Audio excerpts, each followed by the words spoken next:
नमस्कार, पुष्पा टेस्टी बाईट्समध्ये तुमचं खूप खूप स्वागत आहे। आज आपण बघणार आहोत कैरीचा मुरंबा। त्यासाठी लागणारं साहित्य बघूया।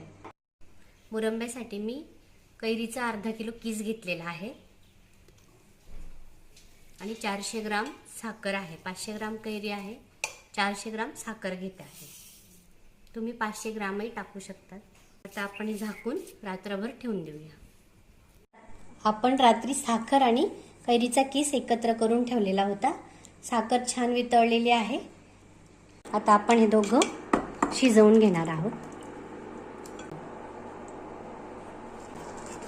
5 मिनिटं झालेले आहेत। बघू शकतात आपला मुरंबा शिजून तयार झालेला आहे, घट्ट झालेला आहे।